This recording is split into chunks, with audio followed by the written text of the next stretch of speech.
Cas Pratique est la nouvelle chaîne de podcast dédiée aux situations de vie patrimoniale de nos clients. C'est aussi un lieu de partage d'expériences pour l'équipe de Bonjour Patrimoine. Nous avons décidé de la lancer pour permettre à nos auditeurs de mieux appréhender les coulisses du métier de conseiller en gestion de patrimoine. Nous souhaitons qu'ils puissent identifier des problématiques qui leur parleront peut-être directement comme étant les leurs. Chez Bonjour Patrimoine, nous sommes une trentaine d'hommes et de femmes, d'âge et d'expériences différents, hautement formés en création et organisation patrimoniale. Nous travaillons avec de nombreux clients rencontrés au fil des années et les accompagnons au quotidien dans un environnement de plus en plus complexe. Alors maintenant, voyons concrètement comment ça se passe dans un cas pratique. Salut à tous, c'est Justine pour ce nouveau cas pratique de Bonjour Patrimoine et je suis de nouveau avec Philippe Mousseau. Oui, bonjour Justine. Salut. Alors aujourd'hui, on va parler d'un cas qu'on n'a pas vu dans les précédents, puisqu'on était plutôt sur des cas de personnes, je dirais, particuliers, plutôt salariés. Il y a eu un TNS à un moment donné, il me semble, il y a 2 ou 3 podcasts de ça, c'était Sophie. Et là, on va du coup parler de Benoît, qui a donc 40 ans, qui est en concubinage et qui est chef d'entreprise, donc qui est gérant de société dans la restauration. Donc, il a plusieurs bars et restaurants et du coup, il est venu du coup chez Bonjour Patrimoine pour justement faire un peu le bilan de sa situation. Et donc concrètement, en son patrimoine actuel, donc sa situation, elle est répartie sur différents biens, dont une partie qu'on ne voit pas souvent, d'où l'intérêt d'écouter aujourd'hui ce podcast. C'est que Benoît a évidemment des placements financiers, puisque c'est quand même quelqu'un qui a toujours fait attention à ça, de l'immobilier, des disponibilités en cash, et surtout, il a des biens donc, professionnels qu'il partage avec différents associés, soit un actif net d'environ 2 600 000 euros, ce qui est quand même assez conséquent. Et forcément, ça révèle différents sujets. Alors, d'inquiétude ou pas, tout dépend comment on voit les choses. L'essentiel, c'est toujours de se dire qu'il y a des moyens et des solutions pour justement protéger tout ça. Et optimiser tout ça. Et c'est ce dont on va parler aujourd'hui, du coup, avec Philippe. Donc, Philippe, qu'est-ce que tu peux nous en dire, du coup, quand toi, tu as un client comme ça qui vient à toi avec ce profil chef d'entreprise, multi-casquette, multi-entreprise? Oui. Eh bien, effectivement, c'est des profils qu'on voit malgré tout assez régulièrement dans nos bureaux et qui nécessitent voilà, qu'on pose un petit peu tout à plat, ne serait-ce qu'avoir une très bonne cartographie de l'ensemble du patrimoine privé et de l'ensemble du patrimoine professionnel pour commencer à réfléchir. Alors c'est vrai que la plupart du temps, sur ce type de profil-là, la difficulté va reposer un petit peu sur l'évaluation des biens professionnels. C'est assez facile quand on a une évaluation d'un contrat d'assurance vie, une évaluation d'un bien immobilier. Bon, chacun a toujours une petite idée du marché, entre guillemets. Donc on n'a jamais trop de difficultés à récupérer la valeur d'une maison, de la résidence principale, d'un appartement locatif ou quoi aux caisses. Par contre, effectivement, récupérer la valeur de société, surtout quand il y a de l'imbrication, des détentions de fonds de commerce, des détentions de murs, c'est toujours un petit peu plus compliqué. Donc, souvent, c'est des sujets qui se font pour des vraies études complètes qui se font en plusieurs temps. Un premier temps, une première passe, en fait, avec des valeurs à peu près à la louche, en fonction de bilan, Estimative. etc. Bien sûr. Et ensuite, avec des vraies valeurs. Et c'est là où on va travailler en collaboration, en étroite collaboration, en fait, avec l'expert comptable du client.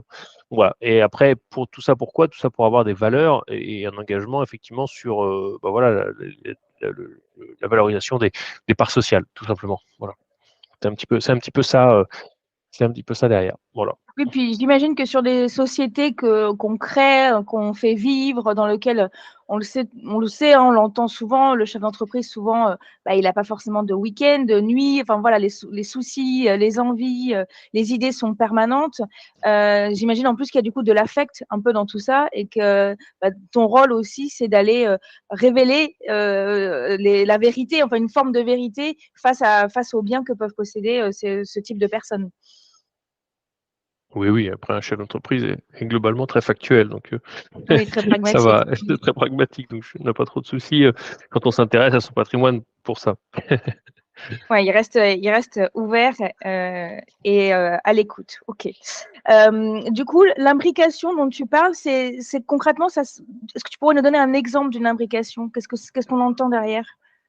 Ah! Alors là, en l'occurrence, voilà, sur ce profil-là, on a effectivement une personne qui détient à la fois des biens dans des SCI, qui détient à la fois des biens dans des sociétés commerciales, en l'occurrence des SARL, qui elles-mêmes détiennent effectivement des biens Mmh. immobiliers, donc au travers de SCI qui sont détenus par les sociétés commerciales. Donc il y a un petit peu d'interposition.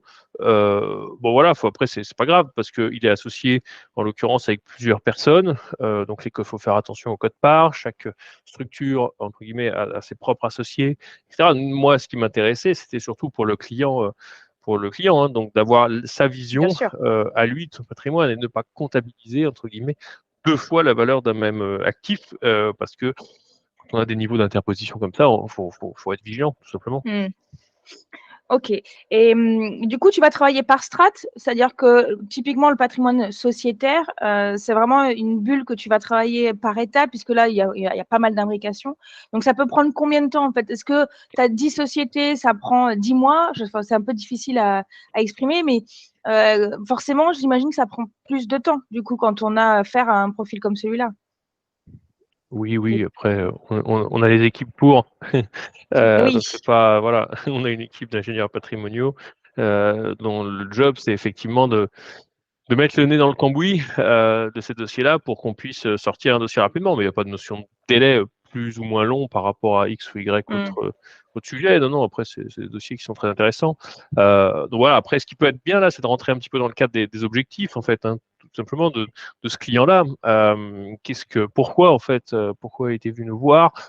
Surtout plutôt que l'abrication du patrimoine, parce qu'en fait, c'est une conséquence et ça reste le fait qu'on fasse notre métier un petit peu global, c'est-à-dire quelqu'un vient avec son patrimoine, en fait, et ses objectifs, voilà, qu'on ne connaît pas forcément toujours, Oui.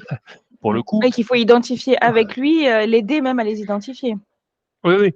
Après, les objectifs, entre guillemets, ils peuvent être divers et variés. Un des gros, là, potentiellement, objectifs qu'on avait sur ce dossier-là, c'était, pourquoi pas, anticiper une éventuelle cession un jour, voilà, parce qu'on a un actif, professionnel, qui a une certaine valeur, voilà. Des réflexions autour de, globalement, est-ce que je refais autre chose, en termes de construction, de développement de patrimoine, professionnel? Est-ce que je repars, entre guillemets, je vends, je repars sur une Mmh. autre activité? Ce que je conserve, comment j'optimise un petit peu en fait la sortie de ça. C'est un sujet intéressant. Et puis après, donc là, c'est plutôt sur la branche patrimoine professionnel. Et après, il y a sur la branche patrimoine privé, qu'est-ce que je fais? Alors, Eh oui. voilà, pourquoi? Parce on a des liquidités, effectivement, avec des livrets B. Alors, le livret B, c'est pas quelque chose qu'on voit tous les jours. C'est une fois qu'on a rempli son livret A, on peut ouvrir un livret B dans certaines Oui, banques. ABCD, d'accord. Voilà, dans certains cas, ça arrive. Et puis aussi travailler un petit peu sur la capacité d'épargne, et surtout qu'il y avait déjà un patrimoine constitué. Donc est-ce que mon patrimoine aujourd'hui constitué était cohérent, rentable? Ça, c'était forcément Mmh. la première analyse, si tu veux, qu'on a faite, en fait, par rapport à ça, c'est de se dire: «OK, aujourd'hui, j'ai quand même constitué un patrimoine.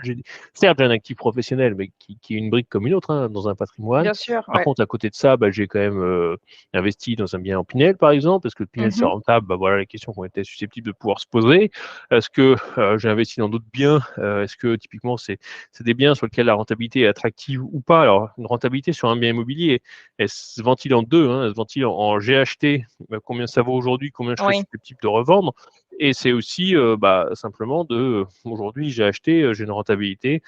Est-ce que par rapport à la valeur à laquelle je serais susceptible de revendre, aujourd'hui, les loyers que je touche sont corrects et les loyers que je touche, le cas échéant, net de fiscalité? Voilà, c'est ça qui est de charges et de fiscalité parce que, souvent les revenus immobiliers, c'est assez lourd en charges, hein, et c'est assez Ouais. lourd en fiscalité. Donc voilà, ça c'est des sujets assez classiques, hein, qu'on avait, avec effectivement derrière, un gros patrimoine immobilier, mais un gros patrimoine immobilier via des des structures, des SCI, en fait, des SCI Mmh. Alières, des SCI Aliès. Alors, bon, Ah oui. sans rentrer dans le détail de tout ça, c'est des régimes fiscaux qui sont quand même assez significativement différents, qui ont des implications et des conséquences en cours de vie et à échéance qui sont aussi assez significativement différentes et qui peuvent présenter en fait chacun leur intérêt. On n'est pas rentré dans le détail particulièrement aujourd'hui par rapport à ça parce que bon, il n'y avait pas de volonté particulière du client de changer ça ou simplement de vendre ou quoi que ce soit. Puis après, on n'en change pas comme on veut de régime Oui, fiscal c'était assez récent, il me semble, pour certains, enfin pour le dernier produit, enfin les deux derniers produits immobiliers, je crois qu'il y en a un de 2021 et un de 2016. Bon, c'est vrai qu'il ne faut pas y toucher tôt, on parle souvent de long terme de toute façon. Oui, tout à fait. Puis après, voilà, on ne change pas non plus d'option fiscale comme ça sur les SCI comme on veut. Donc D'accord, c'est voilà, bon à il y a des savoir. choses sur lesquelles on passe, mais voilà. Donc voilà un petit peu. Après, c'est vrai que c'était ça le dossier. On a fait une analyse de on a fait une analyse de rentabilité, par exemple, alors, notamment du Pinel. On a pu découvrir, aussi bizarre que ça puisse paraître, mais ça arrive, comme quoi, hein, pour les auditeurs qui nous écoutent, on n'est pas forcément fan de Pinel, mais du bon Pinel, ça peut arriver parfois. Ah, Dans ce cas-là, vous avez de la chance, vous faites partie des 5% des Français qui ont fait une bonne affaire en faisant du Pinel, ce qui était le cas de ce client-là. Voilà. eh ben c'est bien de le relever, effectivement. Ouais. Après, pourquoi ça? Parce qu'effectivement, on arrivait à une rentabilité malgré tout net d'impôts. Et je ne parle pas de déduction fiscale pour le coup, je parle vraiment de net d'impôts, sans compter la carotte fiscale sur ce type d'investissement, d'un peu plus de 4%. Donc c'est quand même très bien pour ce genre d'actif-là, versus un autre bien immobilier, effectivement, qui, qui détenait depuis un tout petit peu plus longtemps. Mais bon, voilà, on avait une très bonne rentabilité faciale. Le client était globalement très content parce que dans tous les cas, on avait une bonne rentabilité faciale. On était à plus de 5% D'accord. brut, ce qui Mm. globalement est quand même pas mal. Ça reste dans le Ah marché de oui. l'immobilier, etc. Par contre, sur le Pinel, il y a assez peu de charges, finalement. Donc c'est ça qui faisait qu'on sortait un peu la tête du lot, puis pas trop de fiscalité, parce que pas mal d'intérêts d'emprunt déductibles, etc., etc. Et donc, du coup, on Mm. arrivait à une rentabilité nette de l'ordre de 4%, ce qui était pas mal. Versus un autre bien, acheté un peu plus tôt, une rentabilité faciale, pareil, de l'ordre de 5%.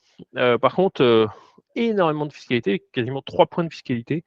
3 points de 2 points, 1 point de charge, pardon, et De 2 points charge, de ouais. fiscalité, je vais y arriver si je fais la phrase dans le bon sens. C'est-à-dire, en gros, on tombait à une rentabilité nette de charge de 4% et une rentabilité nette de charge et de fiscalité à 2%. C'est-à-dire qu'on prenait 2%. Après, ça Ouais. s'explique. Hein. Pourquoi? Parce que tranche marginale à l'impôt sur le revenu, 30%, les prélèvements sociaux. Si on additionne 30% plus 17,2, on tombe à 47,2. Donc vous avez 1 euro de revenu foncier, vous avez 47,20 centimes d'impôt. C'est quand même assez Ouais, c'est important et on énorme. retombe sur des chiffres qui sont logiques puisque c'est à peu près la moitié. Donc on a ces chiffres-là. Voilà. Et c'est partie de notre job d'analyser effectivement la rentabilité aussi des biens immobiliers. Donc c'est un petit peu ce travail-là qu'on avait fait. Ouais. Et puis c'est important de suivre ça tout au long de sa vie de propriétaire, enfin et d'investisseur.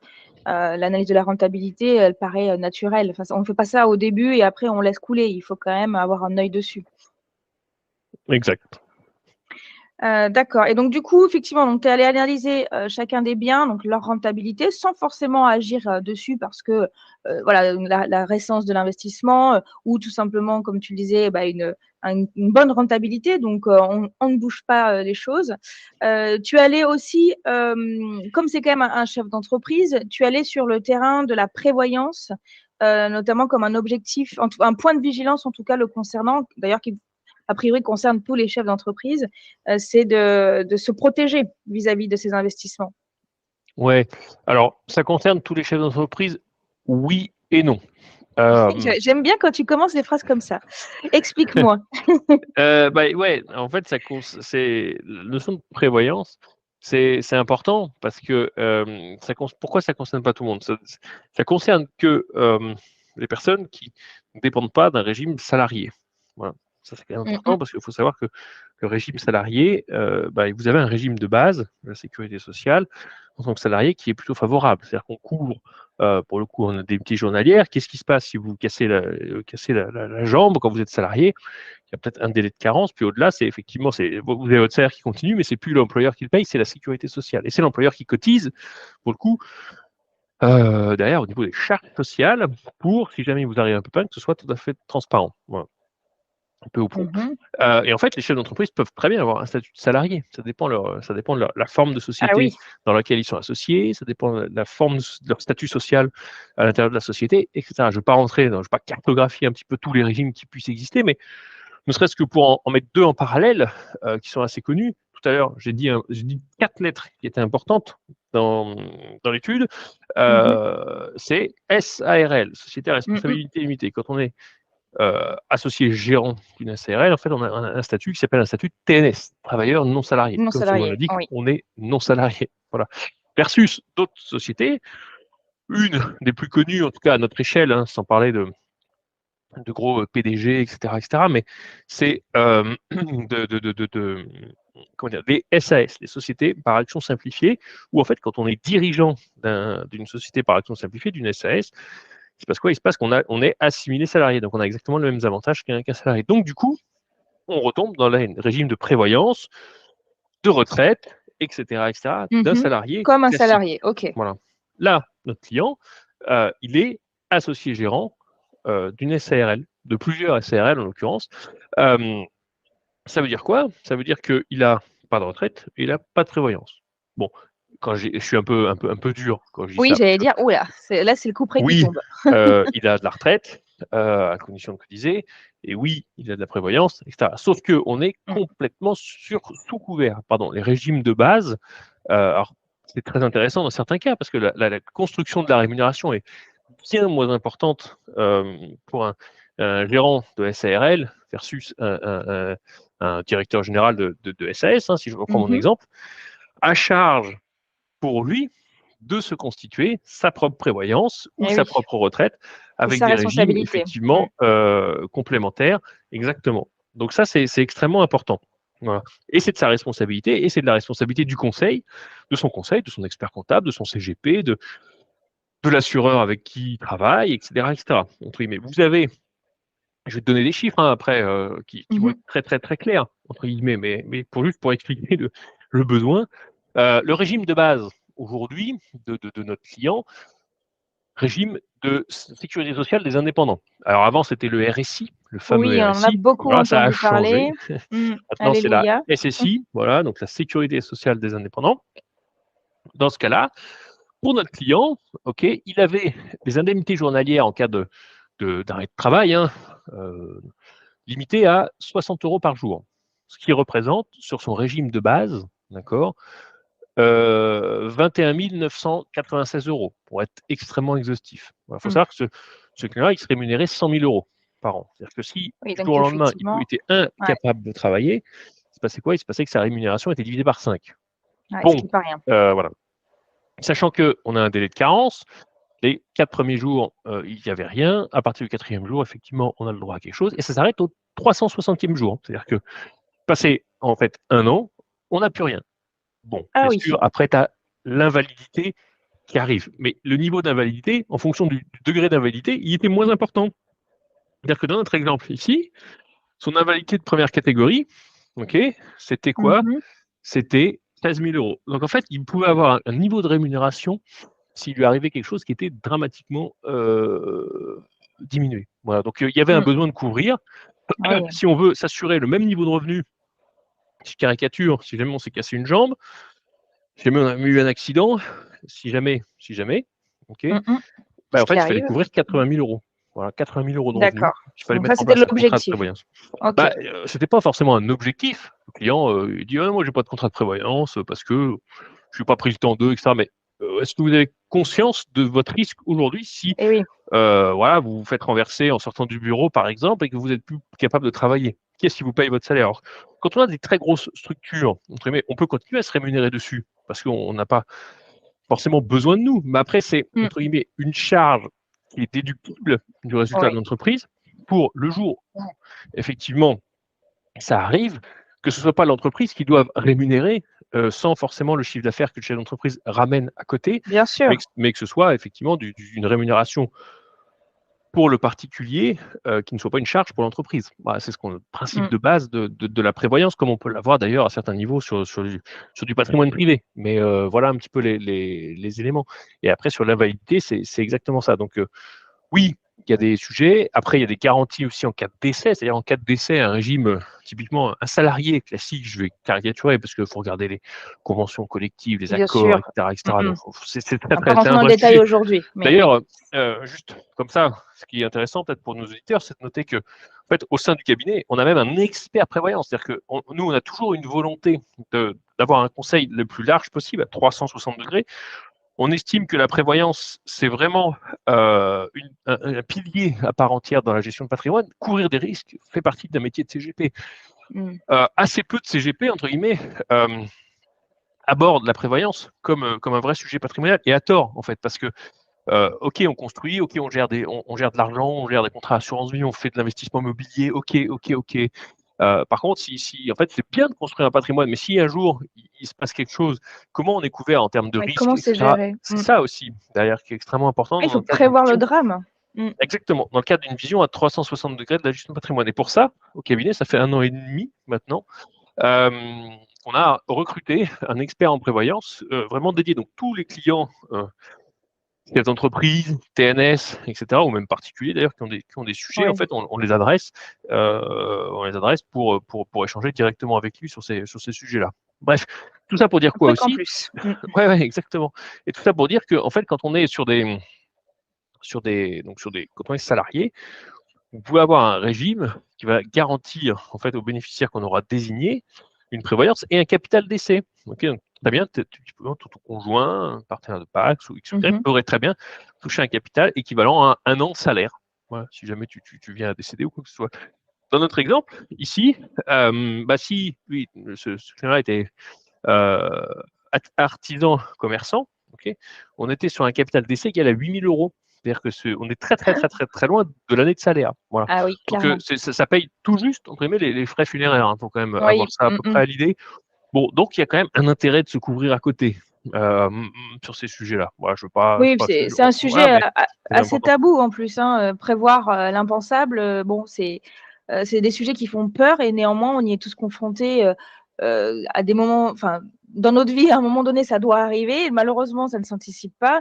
Et grâce à la prévoyance, en tout cas aux actions à disposition et aux solutions à disposition, on peut protéger du coup ce qui reste après soi, en fait. Donc, la famille ou les associés, et ça, c'est quand même pas rien, il faut y penser. Exactement. Donc voilà, c'était un sujet aussi qu'on a adressé. Oui. Ouais, donc du coup, sujet de prévoyance donc pour ce monsieur. Mais du coup, d'ailleurs, quelle était sa réaction? Parce que il l'a pas fait jusqu'à maintenant. Pour autant, a priori, ça l'a pas trop effleuré, ou en tout cas, ça ne l'a pas inquiété. Quand tu lui as mis un peu l'évidence sous les yeux, quelle a été sa réaction? Alors, elle est très personnelle, la réaction, souvent. Mais un chef d'entreprise a souvent l'impression d'être immortel. Donc, voilà. Non, c'est bien de mettre en avant pardon, les sujets quand c'est comme ça. Mais effectivement, derrière, c'est oui, il va falloir que je m'en préoccupe. Voilà. J'ai pas mal d'exemples. Ça va vraiment de tout à tout. Le sentiment global, c'est oui, mais c'est de l'argent perdu. Voilà. Parce que la prévoyance, c'est effectivement une cotisation à perte, en contrepartie d'un risque, de la couverture d'un risque. Voilà. C'est comme l'assurance voiture où on paye et tant qu'on Exactement. n'a pas d'accident, tant mieux, j'ai envie de dire, vaut mieux ne pas en avoir. Mais ça. On est bien content d'être couvert quand ça nous arrive, quoi. C'est ça, c'est vraiment l'assurance. Donc, très souvent, on dit c'est payé, c'est de l'argent perdu, etc. Alors après, les cotisations, elles peuvent monter assez vite. Pour couvrir 80 000 € de revenus, plus 100 ou 200 000 € de capital d'essai, on est tout de suite à 200, 300 € par mois, en fonction de l'âge, en fonction de l'état de santé, en fonction de pas mal de choses. Donc, bon, mais tout ça je vais te répondre. Tout ça pour dire quoi? Tout ça pour dire qu'il y a des gens qui vont s'y intéresser, vont dire ah oui, bon, quand même, on va essayer de trouver un juste milieu. Il y en a qui vont être là, oui, puis on procrastine un peu le sujet. Voilà, il y en a qui font vraiment c'est dur des mois de gagner. Ouais, mais c'est dommage. Après, moi j'ai pas mal d'exemples, même dans mes potes, entre guillemets, qui ont des Ont niveaux été confrontés à ça? corrects, non, pas qui ont été confrontés, mais qui vraiment procrastinent depuis plusieurs années. Je ne ferai pas de dédicace dans ce Mmh. podcast, mais oui, Mmh. on peut très bien, avoir des sujets de procrastination assez sérieux sur le sujet, mais qui sont dangereux fondamentalement. Ouais, qui sont dangereux, effectivement. Donc on relève que la prévoyance est vachement important, notamment quand on est chef d'entreprise, mais en fait, ça nous concerne tous, puisque quand on est salarié, on a une forme de protection vis-à-vis de son statut, alors que ce n'est pas le cas quand on est chef d'entreprise et qu'il faut prendre ce sujet en main, comme d'ailleurs Mmh. plein d'autres, hein, puisque c'est quand même un statut particulier, c'est quand même un métier particulier que d'être entrepreneur, et il ne faut pas le prendre à la légère. C'est ça. OK, donc du coup, gros sujet quand même pour ce client. Bien sûr, du coup, tu as revu, avec lui, les potentialités, d'investissement, le potentiel d'investissement sur d'autres produits qu'il n'avait pas, forcément, ou en tout cas qui méritaient forcément un petit coup d'œil, puisque comme souvent quand on démarre, ces investissements, eh bien on souscrit et puis après on s'en occupe plus trop sans se poser de questions. Donc du coup, tu es passé aussi sur, une analyse de ces différents produits et bien sûr d'aller, vers des préconisations de produits différents qui viennent combler, qui viennent dynamiser, pardon, son patrimoine. Donc il me semble que tu es allé, sur de l'assurance vie, du PER et du crowdfunding. En tout cas, c'est des solutions qui pouvaient être adaptées à son objectif. Est-ce que tu peux, nous en parler, rapidement? Ouais, alors, oui, je peux en parler. Je pense qu'il peut, oui, alors sur la partie privée, après on reviendra un peu sur la partie professionnelle parce que je pense que c'est quand même important. Mais oui, c'est quelqu'un qui s'était malgré tout pas trop préoccupé de sa situation, de son patrimoine. Bon, il avait fait un Oui, petit PEA par-ci, un petit contrat d'assurance vie par-là, mais voilà, quelqu'un qui a rien de accumulé quand même pas mal probant, de ouais. cash. On sait qu'il Ouais. y a, on a fait une petite étude budgétaire, hein, donc on sait qu'il y a à peu près 2 500 € de capacité d'épargne mensuelle. Bon, c'est vrai que au début, bah, ça accumule, ça vient sur le compte courant, puis après, voilà, la banque dit: «Ah, vous avez beaucoup sur votre compte courant, qu'est-ce que vous faites?» et cetera. Bon, Mmh. maintenant, ça revient un peu sur le devant de la bataille. Hem, Là, fondamentalement, oui, on avait trois petits trucs, un PEA, contrat assurance vie, les livrets au taquet, et un livret B qui faisait plus ou moins 150 000 €, ouais, 120-130, je crois, de mémoire. Mmh mh. Mmh. Hem, voilà, sur ce sujet-là, en fait, c'était comment on peut essayer de faire mieux? Aujourd'hui, bah, on matrice tout, hein. C'est-à-dire que si aujourd'hui, bah, notre client décède, un, il n'y a pas de prévoyance, je lui reviens. Donc 2, rien n'est couvert en termes de risque. 3, effectivement, à qui est transmis le patrimoine, Mmh et mh. à 4, les liquidités qui ne sont pas bien investies, entre guillemets, elles coûtent très cher. Voilà. Donc il y a Ouais, ouais, ouais. plein de sujets Mmh. transversaux, peut-être mieux Oui, d'ailleurs. et transversal. Il y a plein de sujets transversaux là-dessus. C'est, OK, bah, ouais, c'est cool, mais un patrimoine de 2 millions et des poussières, hem, si on est transmis, aux frères ou à la Mmh. sœur, ou parce que là, en l'occurrence, on était en concubinage, donc très lourd, ou même, voilà, ne serait-ce que faire un testament, pas de Pâques, et Oui, pour cetera. Là, protéger, bien sûr. on en perd quasiment la moitié, en fiscalité. Ah Faut oui, quand même ouais. l'anticiper, faut se couvrir, faut essayer de faire les choses un petit peu intelligemment pour, placer les liquidités afin que ça coûte rien, et cetera. Donc là, un des sujets qu'on a mis un petit peu en évidence, bah, c'est effectivement l'assurance vie. L'assurance vie, au lieu de rester en cash sur des liquidités, parce que c'est quand même un abattement de 152 500 € par bénéficiaire, c'est en lien Mmh. de parenté, c'est extrêmement important sur les Ah oui. bénéficiaires. C'est-à-dire que je peux transmettre 152 000 € entre guillemets au jardinier ou à la femme de ménage, Oui. sans aucun autre propos, hein, dans ma phrase, mais au même titre que je peux transmettre 152 500 € à ma fille. Voilà, donc Oui. Mmh. peu importe, il n'y a pas de notion de bénéficiaire, ce qui est extrêmement important. D'où l'intérêt, effectivement. Là, c'était l'idée de transmettre un peu à ce frère et sœur, aussi à sa compagne, mais en tout cas de mettre l'argent dans une enveloppe fiscale qui soit plus intéressante et plus Ouais, pertinente. Et puis qui est plus avantageux. de couvrir aussi, voilà, un patrimoine de 2 millions entre frères et sœurs, il y a un abattement de 15 000 €. Mmh. D'accord? Au-delà, c'est 35 puis 45 de droits. Ouais. Bon, 45 de droits sur 1 million, sur 2 Ouais, millions, pardon, tu as vite compris que ça ça fait fait 900 000 €. ouais, Ouais. ça Mais fait mal. ça, si on met un contrat de prévoyance capital décès dessus, bah, on arrive à couvrir, du jour au lendemain. Parce que Oui. l'idée, c'est pas de se dire: j'hérite, entre guillemets, de mon frère, et qu'est-ce qui se passe? Je suis Eh obligé de oui, vendre ma boîte parce que j'ai eh ouais. pas 900 000 balles pour payer l'administration fiscale. Et L'administration fiscale, on sait combien de familles ont subi ce genre de familles, en tout cas de successeurs ont connu ce genre de tracas. voilà, donc tout ça, c'est de l'anticipation, c'est de la prévention. Prévoir, c'est voir avant. Mmh. Mais en vrai, c'est vrai. Euh, En vrai, donc, c'est vrai. et oui, c'est juste anticiper. Ouais. Et notre métier, c'est ça. Donc, essayons de cartographier tout ça, de mettre en place les choses. Et un autre sujet qui me semble important de dire dans le cadre de ce dossier-là, c'est des sujets de croisés associés et de contrats hommes-clés. Et là, je vais revenir un petit peu sur tout ce qui est prévoyance, entre guillemets, patrimoniale Mmh. du chef d'entreprise. C'est-à-dire qu'un contrat d'assurance homme-clé, voilà, en l'occurrence, c'est un Mmh. contrat qui peut tout à fait être souscrit par l'entreprise, okay, pour Mmh. garantir un revenu à l'entreprise en cas de décès d'un homme clé. Voilà. Ou D'accord.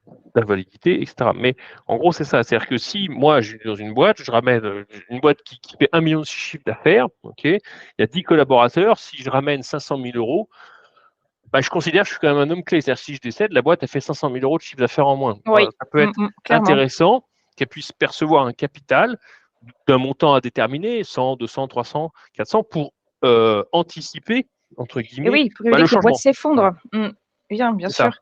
exactement. Ça, c'est ce Heu, qu'on appelle les contrats hommes-clés. Homme Hein. clé, Et c'est pas comme forcément comment le on chef prononce? d'entreprise. Hein.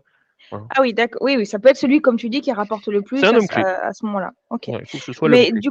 du coup, si je résume un peu ce que tu me dis, c'est en gros, souvent, on va chercher, à optimiser pour avoir plus de rentabilité, alors que finalement, il faut aussi s'inquiéter, d'optimiser la succession pour éviter de perdre finalement tout ce qu'on a, réussi à Alors, créer et à produire. c'est couvrir les risques. C'est pas forcément anticiper la succession, mais D'accord, c'est c'est qu'est-ce couvrir. qui arrive si jamais je suis plus là. Voilà. Ouais. On peut imaginer plein de trucs.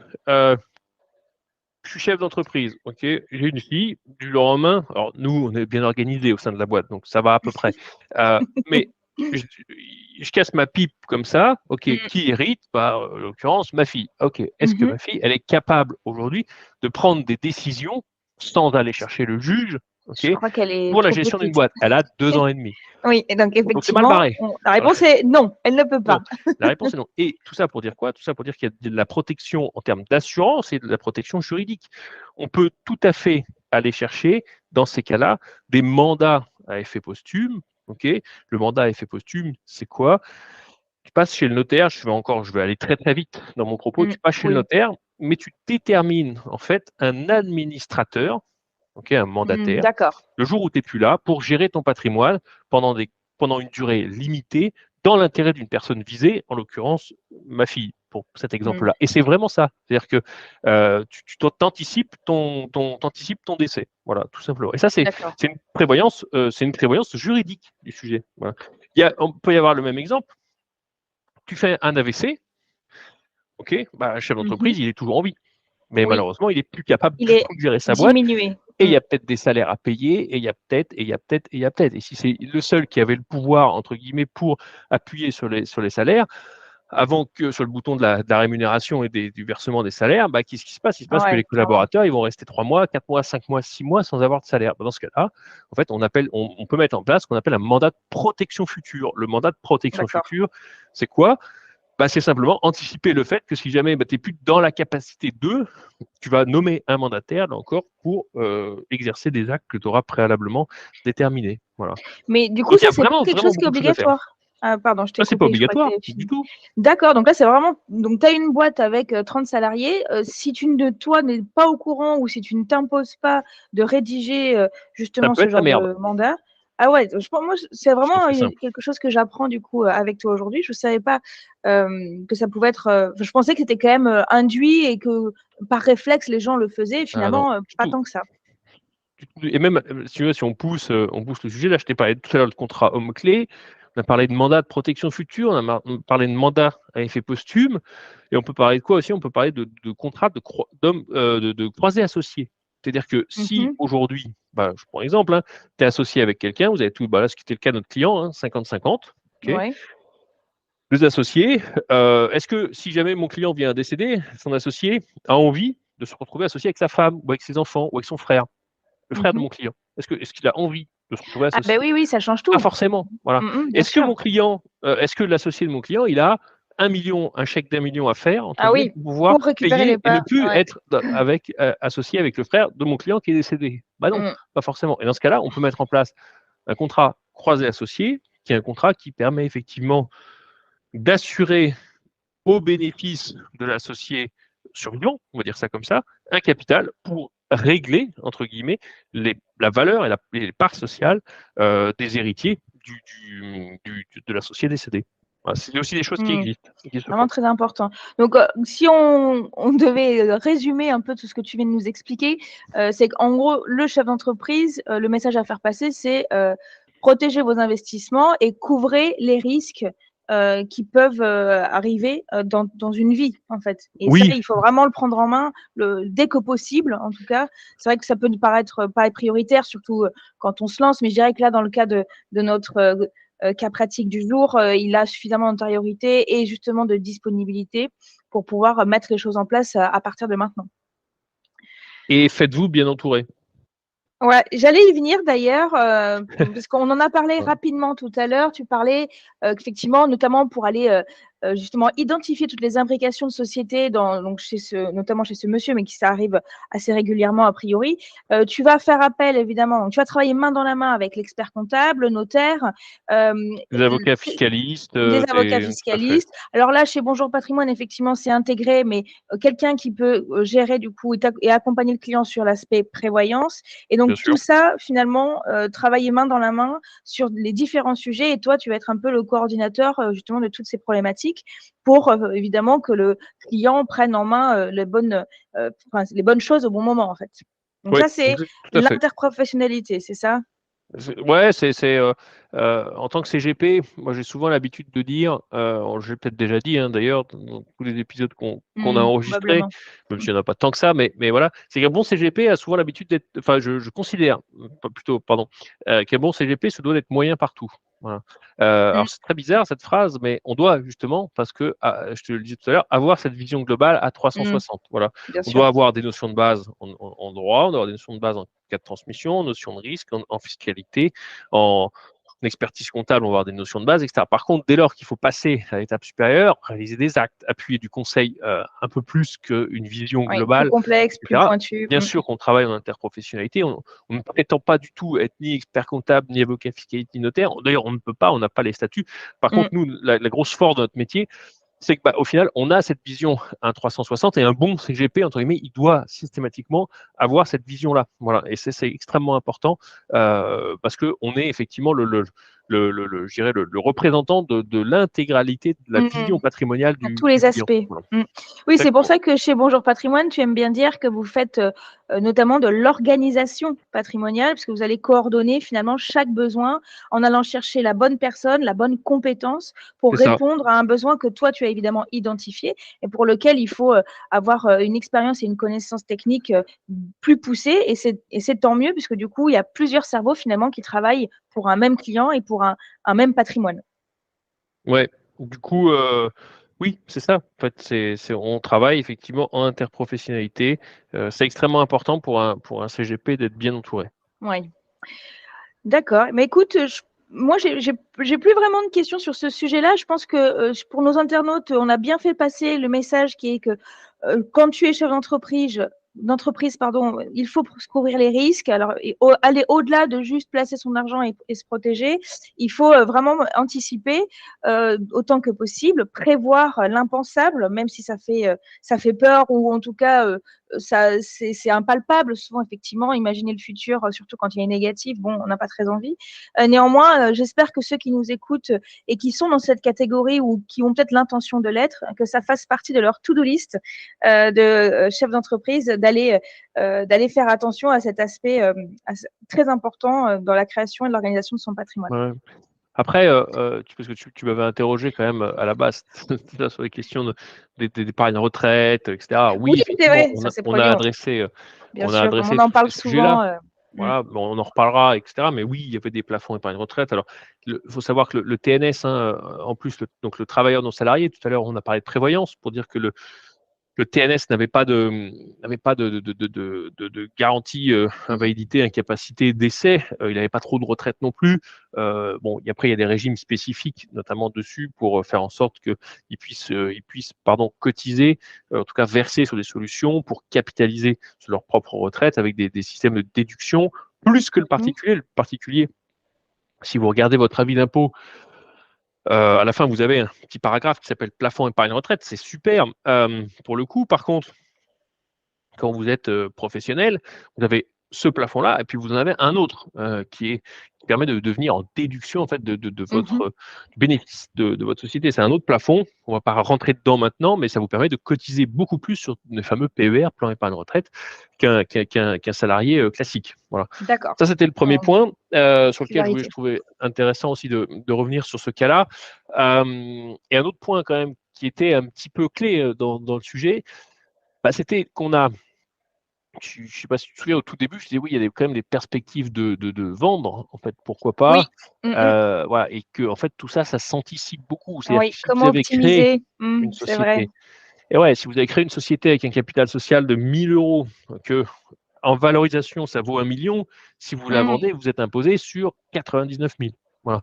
99 000 à 30%, ça fait quand même 300 000 €. Donc en fait, au lieu de prendre un chèque d'1 million, vous prenez qu'un chèque de 700 000. Je caricature, mais c'est à peu près ça. Et vous en donnez 300 000 à l'administration fiscale. Bon, tout ça, ça s'optimise. Voilà, avec des montages d'holding, par exemple, patrimonial, on peut remonter la détention à l'intérieur sous plein de façons différentes. On peut faire des régimes d'apport-cession, on ne va pas y rentrer dedans, pour faire en sorte que, tu le disais au début, c'est où je te le disais, je ne sais plus. Pourquoi pas vendre cette activité-là, pour en faire une autre? Dans ce cas-là, effectivement, si on vend la première activité parce qu'on a remonté les parts, entre guillemets, dans une holding, pour faire tout simple, que cette holding-là vend les parts, en fait, la plus-value, elle se met ce qu'on appelle en report d'imposition, D'accord. et on a un certain délai pour la réinvestir dans une autre structure. Et le fait de faire ça, alors il y a des codes parts, il faut réinvestir 60%, etc. Mais en fait, si on fait ça, tu es exonéré de plus-value. Voilà, donc c'est quand même pas mal. Ah oui, c'est intéressant. Voilà, pour des clients qui veulent notamment vendre une activité puis en refaire d'autres, sous réserve que ça s'intègre effectivement 100% dans la stratégie patrimoniale, c'est des sujets. On y reviendra parce que on aura d'autres cas comme ça, parce que c'est des Oui, sujets qu'on voit assez souvent, même avec des professions libérales, comme des chirurgiens dentistes, etc. C'est des vrais sujets, quoi. Donc Oui, voilà. parce qu'en plus, souvent, le chef d'entreprise, en quelque sorte, il est souvent confronté à plusieurs sociétés, en tout cas plusieurs structures, et souvent aussi, il a un désir, un besoin d'aller créer souvent de nouvelles sociétés. En tout cas, ça arrive. Donc, c'est vrai qu'il y a une vraie réflexion à avoir avant de se lancer par rapport à ce qu'on possède et à ce qu'on aimerait créer de nouveau, quoi. Ouais, tout à fait. Donc voilà un petit peu tous les sujets qu'on a pu adresser sur ce cas-là. D'accord, donc on ira effectivement préciser dans un autre podcast à l'avenir justement ce sujet de holding et voir un peu comment ça peut s'articuler si on prend le cas d'un client. D'accord, parce que juste c'est vrai que pour revenir sur le fait que l'assurance vie, le PER, le crowdfunding, le Girardin, bon, ce sont des solutions d'investissement qui ont des avantages et des inconvénients. Et ce qui importe surtout, c'est de se poser la question de est-ce que ça nous correspond par rapport à ce qu'on a aujourd'hui et ce qu'on aimerait atteindre. Et c'est pour ça que finalement, je pense que les éditeurs aussi se rendent un peu compte, c'est que si on fait ces cas pratiques aujourd'hui, c'est pour vraiment prendre conscience que un produit va être intéressant pour l'un et enfin pour son voisin et pas forcément pour soi. Et que tout l'intérêt est de faire un bilan de son patrimoine, vraiment d'auditer de manière exhaustive chacun des aspects patrimoniaux de sa vie, donc sa vie familiale, sa vie personnelle, sa vie financière, sa vie professionnelle, et à partir de là, seulement là, d'identifier ses objectifs et en face d'aller chercher de l'optimisation et chercher évidemment du dynamisme à travers certaines solutions. Donc c'est pour ça que dans nos podcasts en général, ces sujets arrivent un petit peu à la fin ou sont pas forcément extrêmement approfondis parce que le but n'est pas de vendre un produit mais plutôt de vendre un état d'esprit dans la création de son patrimoine et d'aller beaucoup plus loin finalement que ça. Donc c'était ma petite aparté de fin de podcast. C'est ça. Bon, très bien. Bon, écoute, merci Philippe pour avoir expliqué quand même ces sujets qui sont pas évidents Moi, j'avais la chance d'avoir quelques graphiques sous les yeux, donc c'est peut-être quelque chose qu'on pourra envisager de montrer dans d'autres formats, parce que Bonjour Patrimoine ne fait pas que des podcasts. Donc, ce serait donc on aura l'occasion d'aller évoquer d'autres cas pratiques au cours des prochaines semaines. En tout cas, on espère que ça vous plaît, et vous qui nous écoutez, n'hésitez pas surtout à mettre un petit pouce, à vous abonner pour suivre les prochains, puisque peut-être que vous tomberez sur votre propre situation à quelque chose près, et surtout soutenir ce travail et ce partage que nous essayons de faire le plus régulièrement possible. Voilà. Merci Philippe, et bonne soirée. Alors, puisque nous, c'est la fin de journée quand on Bonne tourne. soirée, Justine, tout à fait. Et à très bientôt. À très bientôt. Ciao, ciao. Cas pratique, c'est fini. Merci de nous avoir écoutés jusqu'au bout. Un point commun avec votre situation? Envie d'échanger avec nous sur votre parcours patrimonial? La team de Bonjour Patrimoine est disponible pour discuter, alors n'attendez pas. Nos cas pratiques sont disponibles sur toutes les plateformes de streaming et ne peuvent être écoutés que si vous nous avez accordé une note de 5 étoiles et un partage à un ami, un voisin ou un gendre à qui vous voulez du bien. Je suis Philippe Mousseau, CGP et Managing Partner de Bonjour Patrimoine et créateur de contenu pour gestiondepatrimoine.com. Cet épisode a été mis en forme par Chloé, marketeuse hors pair et jeune investisseuse. À très vite pour un autre cas pratique.